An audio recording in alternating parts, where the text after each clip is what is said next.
And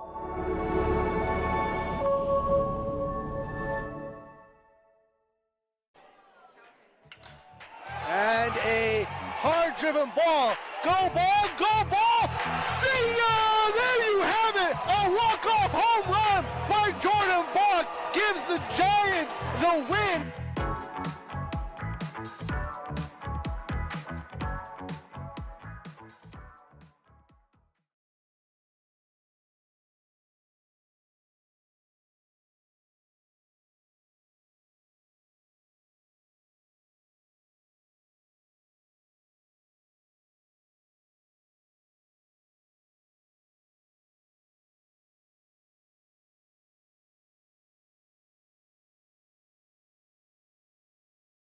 Yeah, so it's a little bit different than what you might be used to. Welcome to the Wood Buffalo Sports Report. My name is Sobhi Hamid, alongside my co-host Peter Perano, where we try to shine the spotlight on Wood Buffalo sports community. And the sports community in Fort McMurray wouldn't be what it is without the man we have sitting with us today, and that is Mr. Jerry Neville. Now, you're not the all-star athlete or the super coach or even the great golfer that you sometimes tout yourself to be. But what you do, Jerry Neville, is you put the Wood Buffalo sports community out to the world. It's the most famous voice in Fort McMurray. It is the most Everyone famous knows voice. his voice. It really is. And I keep saying to people, if you have kids in hockey that are under 13, I am famous. Yeah, Oh, yes. yeah. My kids know exactly who you are. And they hear your voice at baseball, and they're like, Daddy, is that Jerry? I was like, yeah, it is. Yeah, it's Jerry. Yeah, Jerry, man, we're so happy to have you here to share your story of how you've become what you've become in Wood Buffalo in regards to the sports scene. Yes, you have Neville Video Production, which is your company and your baby, and you do more than just sports, but we do want to highlight what you do. You are the voice and production of the Oil Barons. You are the production of the Cano Huskies for soccer, basketball, and volleyball. You do the production and broadcasting for the Fort McMurray Giants baseball. You do minor hockey consistently. Just this weekend, after this airs, this is airing in January, February, but just this weekend, you did the U18 Nationals for baseball. Like, there's so much you do for the sports. We'd love to have you on here. We can't wait to hear your story. Welcome, buddy. Yeah, welcome. Well, thanks a lot, guys. And maybe I'll start back at the start, because I came to Fort McMurray in 2011, and I came to host the Country 93.3 afternoon show. So they initially wanted to put me in the mornings, and then it worked out that I was doing the afternoons. But part of the gig was I had to be the announcer for the Oil Barons. So I'm like, oh, that's easy. That's Like, cool. I was doing it anyway at Acadia University for the Acadia Axemen. I was doing their football and their football and hockey at the time. And then I had started doing some announcing Senior C in Bay St. Anne, New Brunswick. But over and above all that, I get here in 2011, and I have to be the Oil Barons announcer. So I walk in and I'm like, wow, this is such a different arena than I'm used to. It's so cool. They got lights and a scoreboard in the center. And the first gig I did was the red and white game here, which was the Canadian junior team. So they brought it was the year that Ryan Nugent-Hopkins was on the Canadian juniors, and I forget who else was on there. But TSN was here. Like, it was a big deal. Yeah. It was huge, man. And so Hockey Canada gave me a script, and it was like super thick. And I'm like, oh my goodness. So I announced in English and French, because I had just come out of Quebec. So I was all Frenched up and I was ready to go. And so that's how I started in Fort McMurray. Making it happen was with the Oil Barons. I was brought here to be the Oil Barons announcer. And here's the funny story is I walk downstairs for the first time. I get that big binder, and the guy who's doing the clock says, "Hey, are you the new announcer?"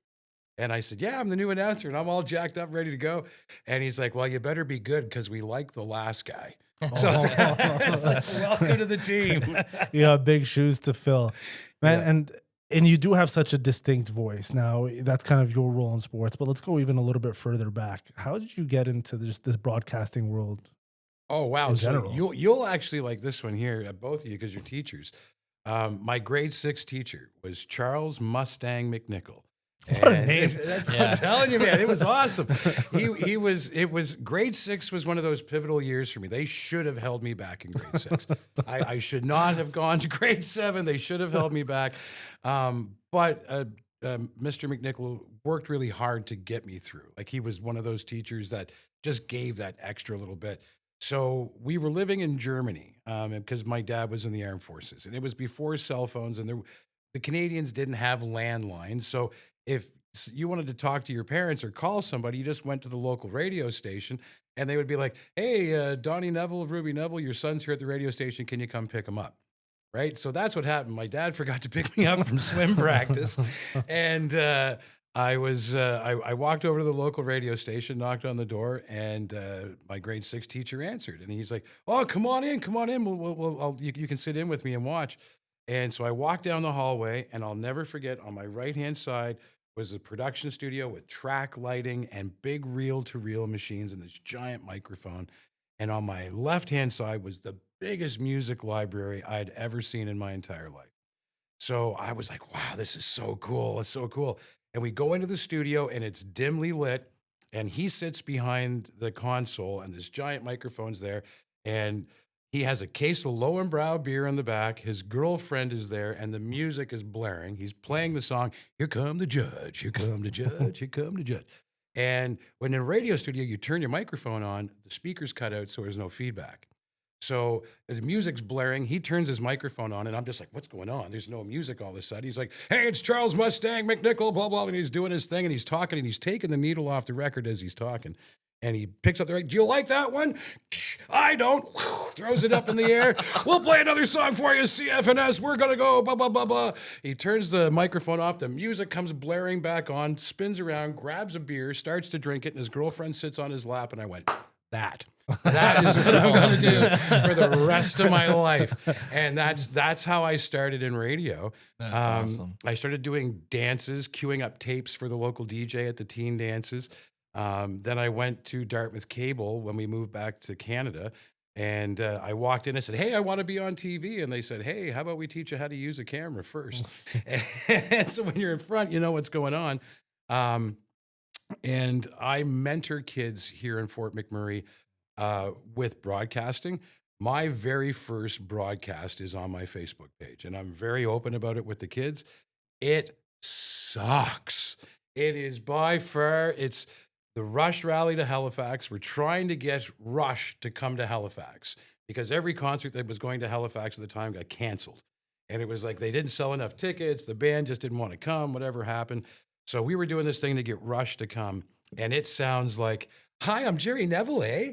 Welcome to the show, eh? Oh, we're going to talk to Ray," who's no context at all about who we're going to talk to. We're just going to throw some names out to you. And it's really cool, eh? And it's like, oh, it was so bad. But I leave it up there for the kids to look at so they can go back and go, "Oh my God, that was such a bad thing." And I'm like, no, look at mine. Mine was much worse than that. So but that's how I got into this. That's amazing. Now, you said your dad forgot to pick you up from swim practice. It's kind of how. What was your involvement with sports as a youth? Oh, let me tell you, I was the umpire in baseball. Because I got hit. I'll never forget this. I got hit probably 5 or 6 years old. So you can imagine the ball wasn't thrown that hard, but I got a little bit of a bruise on my leg, and that was it. I didn't want to step in the batter's box anymore. I was done. And so I sucked at baseball. I was the kid that would skate as fast as he could and slide on the ice and move the snow around. Like I was that kid. Like throw some goalie gear on me, and I just sat there in the net and danced. Like that. I was that kid. My dad was really good at sports. My grandfather is in the Nova Scotia Harness Racing Hall of Fame. He's also in the Nova Scotia Sports Hall of Fame. He was drafted by the Boston Red Sox. So my dad had big expectations for me as an athlete. And let me tell you, it did not pan out at all. So my dad would try to instruct me, and it would just knocking heads all the time, knocking heads. And so I looked at him one day and I said, "Do you know anything about swimming?" And he said, "No, I don't know anything about swimming. It's done in water. That's what I know." And I went, "Join in the swim team." So that way my dad could come out and enjoy what I was doing not be like, well, you should try to do this, because he's like, I have no idea what they're doing out there. It's a great strategy. And so it really improved the relationship with my dad, but it made it so I could officiate stuff. It made it so I didn't officiate hockey, but I learned the rules of hockey, because I thought maybe I could coach hockey, because I knew I was never playing the sport, right? And I knew how much I loved sports, and I loved influencing the game and having fun with it. So that was kind of my angle of sports. But now it's I won the Art Champion Award, myself and my company. I got to give credit to that, because we brought arts to sports. So that's like, we bring dancing, and that this year we've got hip hop dancing coming to Keano for basketball, so we can do that. We did Irish dancing for hockey. The stuff that the kids do with the lights and the video and stuff like that, it's art. It really is art. So that's kind of what I do now, is I bridge that gap between art and sports. And I think you do a really good job with that. Oh, thanks, bro. Yeah. So when you came here to take over the radio station, one of the jobs, and then the Barons. So tell me about your first experience. Were you like nervous at all doing your first hockey game up here? And then like, how have you transitioned over the years now to like becoming like the voice of the Barons? So anyone that does what I do that tells you they still don't get nervous, don't care. Like, every game, I am getting jacked up. You can watch me before a Barons game, and it's like I'm going in for a title fight. The kids have actually recorded me and played it back. I jump up and down. I'm like, yeah, let's go. Come on, let's go. Right? And I'm just like, yeah. And then I just get onto the microphone. That first thing with the Oil Barons. So when I was working at Acadia, their thing was, it's time to stand up and cheer. And I was like, oh, that is so lame. So it was, when I came here, I changed it to, it's time to stand up and make some noise. And when I hold that first note, I try to hold it for the entire time that they push the horn. So I do, it's time to stand up and make some noise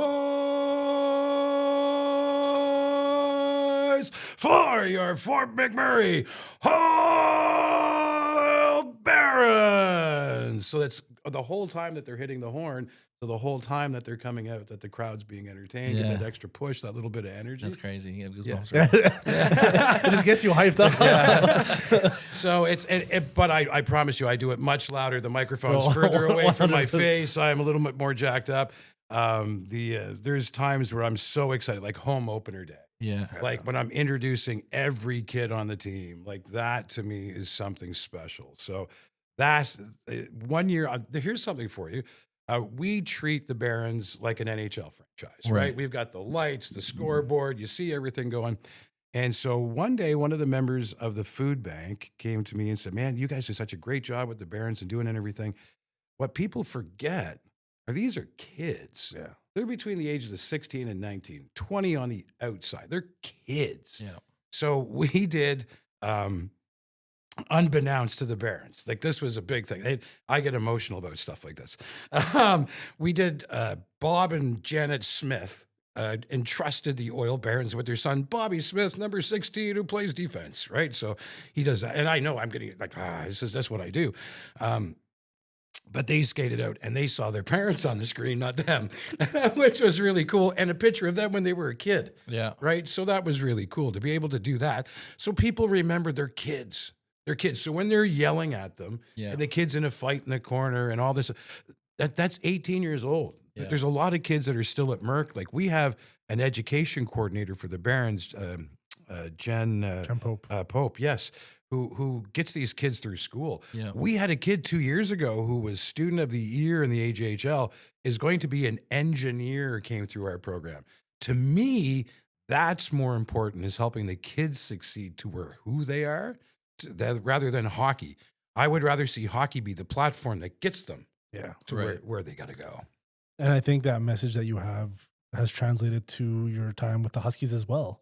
Oh, yeah. Right? And you kind of celebrate those kids. Now, we talked about your role with the Barons, and that's kind of your creme de la creme. Yes. That's where it is, right? It really is, yeah. The Huskies now, it's becoming things where I've heard from several people where what you do with the Huskies from the production side, the art side of things, surpasses what universities do Well, like with youth sports. in 10 years alone, the game day has changed dramatically. It went from just like, oh, there's a game on at the college, here's a bunch of kids playing, to like now it's like game day. Like now it feels professional. Like it's unreal now. Or now where the kids are coming in and the fans are actually enjoying like a production and not just some college kids playing ball.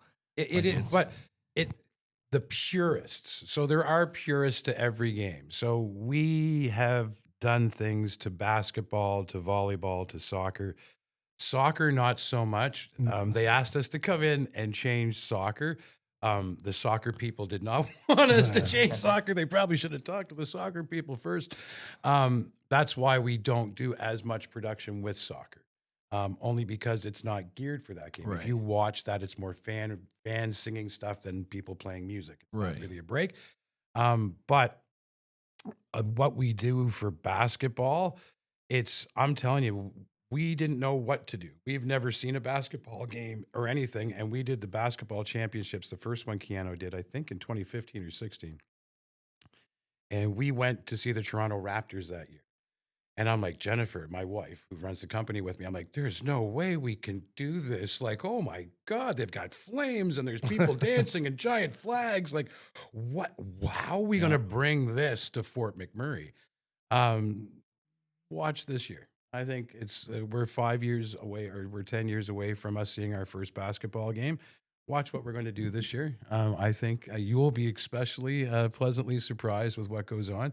Suffice it to say that I did something this summer as my first promotion where we actually put our money on the line, and we bought something rather interesting that the Fort McMurray Fire Department called us up and said, you now need a permit.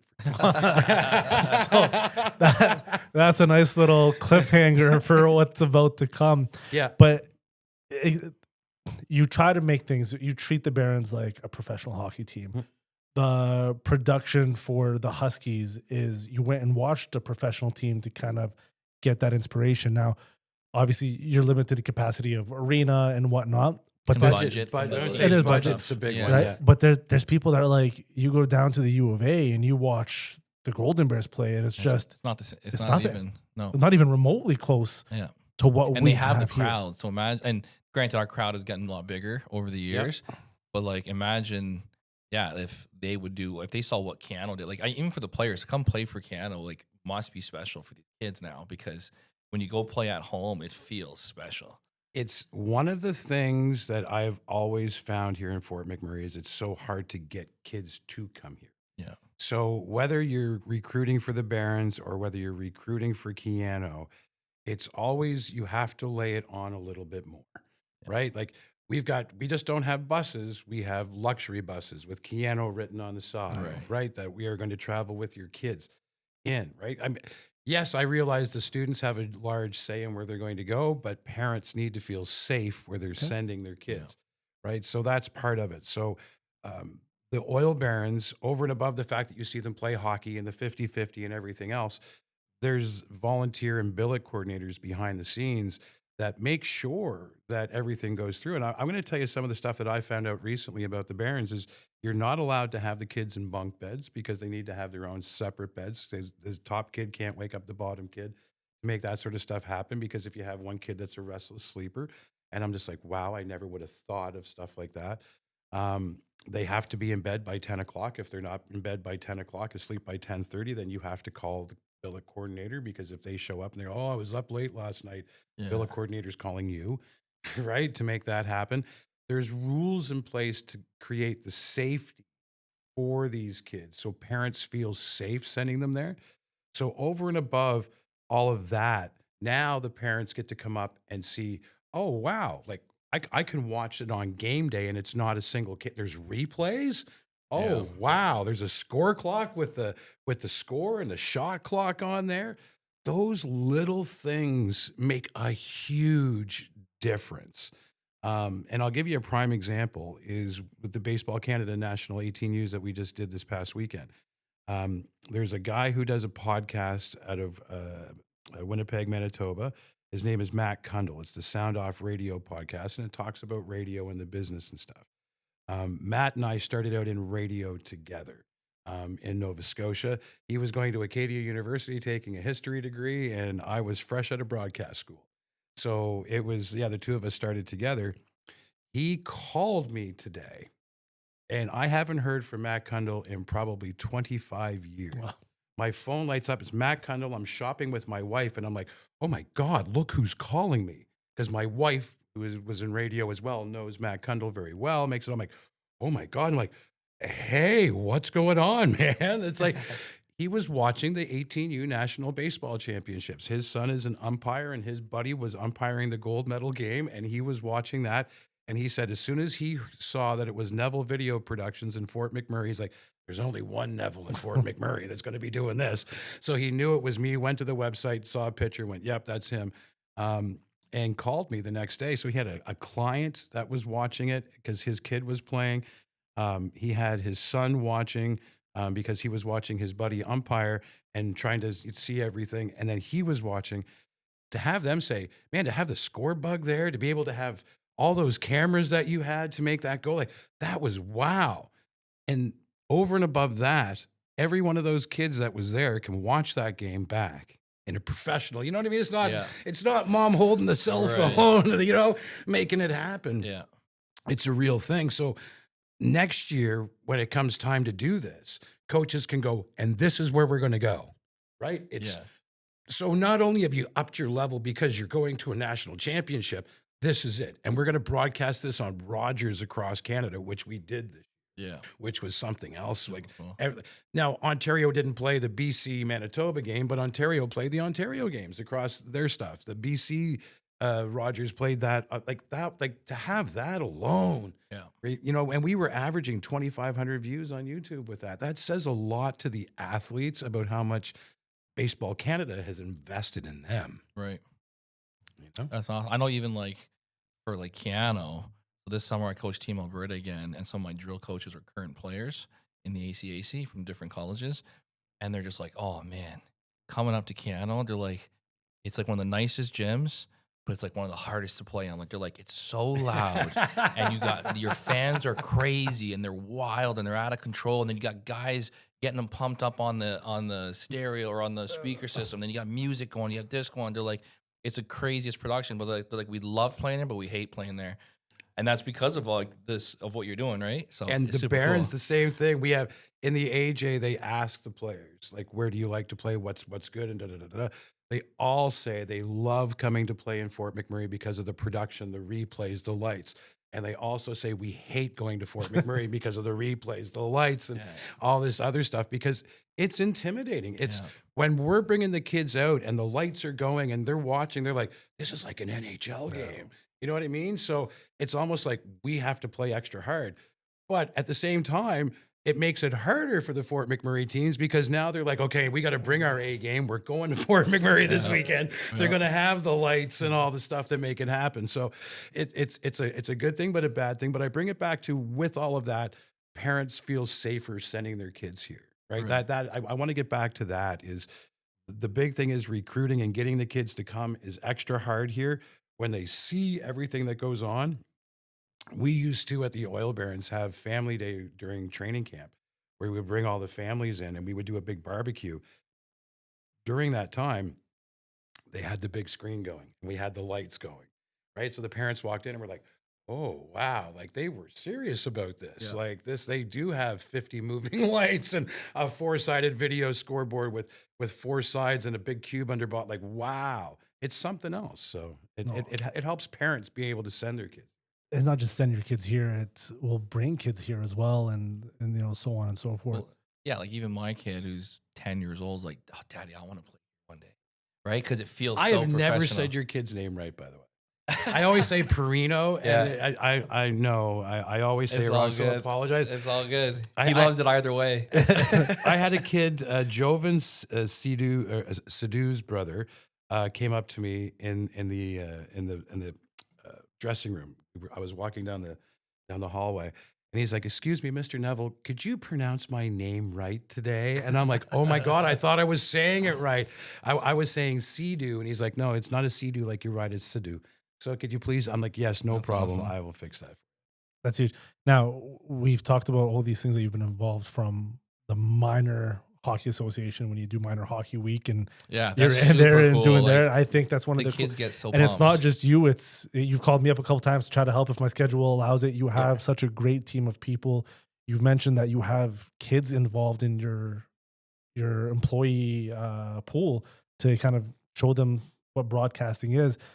From minor hockey to national level events like the 18U that we just had, to even some professional wrestling that Yes. you were a part of. Oh yeah. I want to know, Jerry, what has been some of the coolest stuff that you've been involved in sports here in Fort McMurray?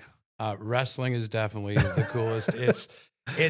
That is where my heart is. I've been involved in wrestling since, man, I'm probably 30 years. I've been involved in wrestling in some way, shape, or form, whether it's as a super fan or being involved in the show as an announcer. The reason my knee is so messed up is professional wrestling. I'm going to tell you the story. We were working with UCW, Ultimate Championship Wrestling, in Kentville, Nova Scotia. And I was out doing the announce, and we were working with Bushwhacker Luke and Al Snow were on that show. And I was talking about them, and the music for this, the local bad guy comes on. And he comes out and steals the microphone from me. He goes, "Who are you talking about? These WWE guys? They're all washed up. They've never. Do you know who I am?" I'm like, "I don't know who you are." He goes, "I'm Lumberjack Jack Johnson." And I'm like, "Oh, Lumberjerk." And he's like, "Lumberjack, Lumberjerk." And then the place starts cheering, "Lumberjerk, Lumberjerk." He comes over, takes the microphone, cups it in his hand, but it sounds really loud when he pounds me in the head with it. I stumble back. Music comes on for the local guy. He comes running out, bump, bump, bump, bump, bump, puts a beating on him, grabs the microphone. He says, "I'm going to defend Jerry Neville's honor tonight, you and me in the big main feature." So I go out in the main feature act, and I'm supposed to hold the belt up, and he's supposed to kick the belt, hit me in the head, so it goes swack, and then I stumble back, distract him. He goes in for the pin. I hold the belt up, he goes to kick me, and I go like this. So instead of hitting me in the forehead, hits me on the bridge of the nose. Boom. So instead of stumbling back, I drop straight down onto the pavement. Boom, on my knee, and I'm done. That was it for my knee after that. So I can actually say I got hurt in professional wrestling. That's what happened to me. And then it didn't seem to bother me too much. It was like always a little sore. And then one day I was skiing at Vista Ridge in 2011. And I went down, I'm like, "Ooh, my knee's kind of really sore." And then went down again. And the third run was the last time I had ever seen, and I love skiing. It was the last time I skied was at Vista Ridge. Yeah. It's all because of professional wrestling knocking out my knee. That's what it is. But here I get to announce, and I love it. And I think the coolest piece that we have done, so Lincoln Rideout, who works for me, he's my full-time employee. He's also my mascot. So he's dressed up as Stomper. So I bring him into the ring to do some stuff with me, and then I send him out before the wrestlers come, so there's no confusion, like nothing happens. I forget to send him out. The crew comes in for the big battle royale at the end of this thing, and I'm bringing them all in. And so I'm looking down, reading off all the names, and I look up, and there's Lincoln dressed as Stomper and one of the bad guy wrestlers, and Stomper lays into him like this. And I'm like, "Oh no, what's going on?" Wrestler pushes Stomper. Stomper pushes him. He falls out of the ring. Stomper gets up on the ropes. The crowd's going absolutely crazy. Like, this is nuts. I finish announcing the good guys come in. I finish announcing them. I go out. I'm like, "Lincoln, what were you doing out there?" He's like, "I don't know, man." Buddy just come up to me and said, "Push me as hard as you can." So I did. And he was shaking, man. He was like so energized. He was like, "I've never done anything like that before, man." It was so cool. But that was, one of the cool things that happens. We got to work with Alice Cooper here. We got to work with Snoop Dogg here. Like, that's stuff like that never happens. Like, the red and white game was the first thing I did here. Like, are you kidding me? Like, you're setting the standards this high. We worked the first MMA here with Big John McCarthy. Yeah. That's huge to hear. Let me tell you, being backstage with Big John McCarthy, talking to MMA guys about MMA, let me tell you, there's a lot of language I can't use here on this podcast. I appreciate that. But it was so cool to hear that. Like, if you're not defending yourself underneath, right? Like, I have to call this. Like, don't be a blank idiot, like start defending yourself, right? So there was all kinds of stuff like that. And it was like just being backstage at these things is so cool. Like we got to provide 6 loaders for Nitty Gritty Dirt Band this past summer. And those kids are jacked, man. They're like, whatever we have to do, we'll lift gear all day long. This is awesome. Because they got to be backstage with a band and they got to high five the guys before they went on stage. They have no idea of their music. They're 15, 16 years old. Nitty Gritty Dirt Band or my parents' band. But they were just like, that was so cool, man. And now they're singing Cadillac Ranch, right? So I'm so privileged to work with the people that I work with, including you, Sobhi, I appreciate that. to do the stuff that we do together to make this happen and make the sport community here in Fort McMurray what it should be. And just so you know, I just sent in a letter of support for the 2026-27 track and field championships being held here in Fort McMurray. I just saw a post about that on social media somewhere. So they asked if we could provide the live streaming for that and the internet services. And again, we team up with Tridon Communications. So we already have that access to all the Starlink.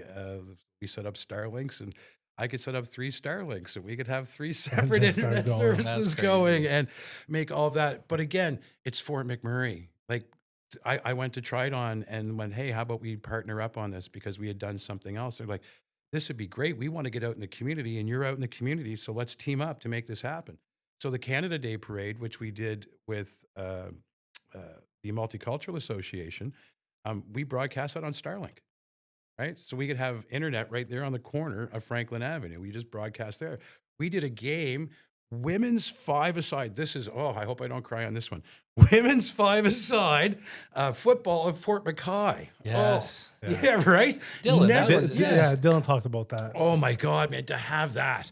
We played on a field. And when I say a field, it was a field. It wasn't a football field. It was a field, right? That they mowed. It was just, you know what I mean? It wasn't long enough. It was too short. There wasn't enough room. 300 plus community members coming out to watch 5-a-side football. We provided the PA for Court to go out and do the play-by-play live. I did the play-by-play on live with Chief Powder, with the Mayor Bowman as well. You know, like that's neat. That's huge. It was such a massive community event. And we teamed up on that one with Brock Sugaten to make TV points for that. We teamed up this year with Illuma Safeway to create TV points so we could cover Highway 63 Speedway, which was really cool. And here's one for you. To tell you with Fort McMurray how it's different, I'm like, I wish those TV towers were 2 meters taller, but I need a development permit if I go to make them taller, because I need to make them wider for stability. And the guy looks at me, why didn't you say so, man? We'll just move 2 meters of dirt in here and you can just build the same things on top of the 2 meters of dirt. And I'm like, I didn't think moving earth was an option. If I knew that was an option, I would have said, yeah, let's move some dirt in here and make this happen. So That's awesome. So, Jerry, I want to wrap up with this one thing here. And you've been involved with so much. What's something that you would like to see come to Fort McMurray? Ninja, 100% Ninja. American Ninja Warrior. I watch it. It's funny because I do my wife all the time. I'm like, she's over 200 pounds, and I don't think she'll make it through the first obstacle. Here comes Jim Big Neville, right? And I could. There's no way. Like with my bum knee and just my physical health. There's no. I'd look at the first one, fall over, and go done. But Ninja is what I want to do. So we're actually working with Illuma Safeway. We're working with the local Ninja Gym to see if we can, before they clean the pool at Keano the week before, actually set up American Ninja Warrior stuff in the pool. Yeah. So you could come and do American Ninja Warrior stuff. And then what the idea is the first year we will do just anybody can come. So Sobhi Hammond wants to come pay his $20 and do his thing.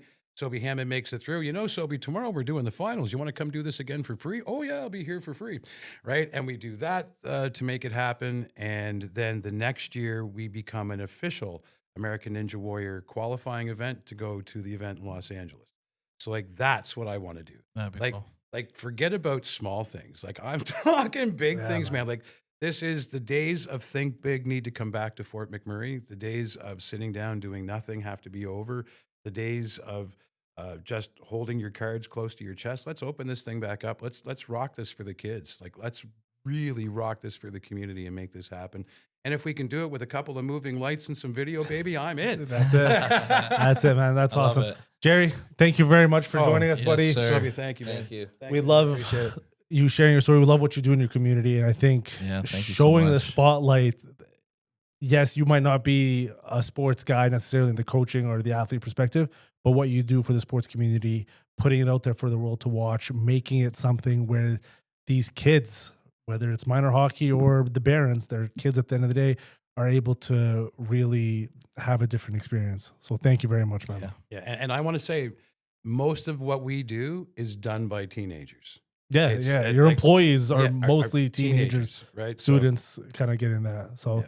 that's awesome. Awesome. For the Wood Buffalo Sports Report, where we continuously try to shine the light on Wood Buffalo sports community. My name is Sobhi Hamid, Peter Perano, and Jerry Neville saying, see you next time.